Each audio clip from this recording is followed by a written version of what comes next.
The fortune teller. Have you ever wondered why some people seem to have all the luck, while others can predict great fortune yet never see it for themselves? Let me tell you the tale of the fortune teller, a man whose gift for seeing others' wealth was matched only by his inability to change his own fate. In a dusty, dimly lit room tucked away in the corner of the market, there sat a man, older than his years, his face etched with lines of wisdom and worry. His name was Master Lao, a fortune-teller renowned throughout the town for his uncanny ability to predict the future. People came from all over, desperate to know what lay ahead. Marriages, births, fortunes to be made, or tragedies to avoid. And Master Lao gave them all answers, clear, precise, and always true.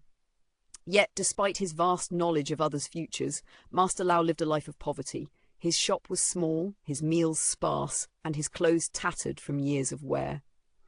His old wooden desk was piled high with books, each filled with the secrets of the stars and the lines of the palms, but none of that knowledge had brought him any wealth. Day after day, he sat in his chair, gazing into his crystal ball, guiding others to prosperity, warning them of risks and offering them paths to unimaginable riches. "Your fortune is shining bright," he would say with a knowing smile. "A great windfall is on its way." And it always happened, as if his words had the power to make the universe obey. One day, a young man named Jin entered the shop. His clothes were simple, his shoes worn, but his eyes gleamed with ambition.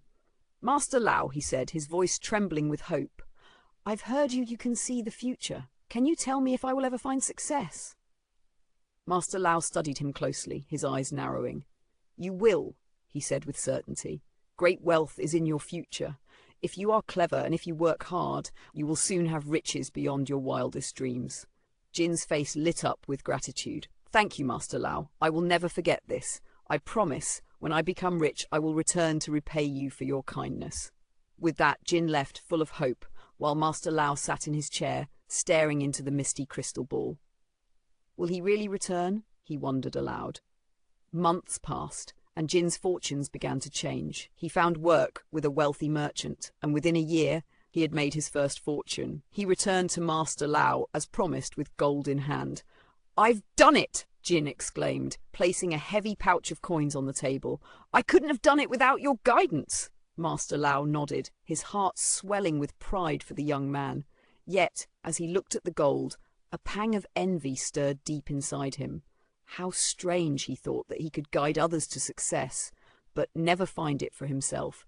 "You deserve this, Jin," Master Lao said, forcing a smile. "But remember, true wealth is more than just gold."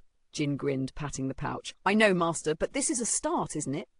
As Jin left, Master Lao found himself alone once again. He looked around his small, cluttered shop. It had been years, decades even, since he had begun his work as a fortune-teller. And yet his life had hardly changed. His gift had brought no fortune for him, only for others. A tear slid down his wrinkled cheek as he whispered, "Why can't I see my own future?" That night, as Master Lao lay in bed, a strange thought crossed his mind. What if the universe was simply waiting for him to believe in himself? He had given others the tools to succeed, but what if he had overlooked his own path to greatness? Maybe his greatest fortune wasn't something he needed to predict, but something he needed to create. The next morning, Master Lao woke with a sense of clarity he had never felt before. He gathered his belongings, took one last look at his old worn shop, and walked into the streets of the town. He had no plan, no crystal ball, but for the first time in years, he felt ready to take charge of his own destiny. And so Master Lao, the great fortune-teller who had spent his life predicting others' wealth, finally began to build his own. He didn't need a crystal ball to know that the future was his to shape. And from that day forward, he was never poor again, though not in the way he had imagined.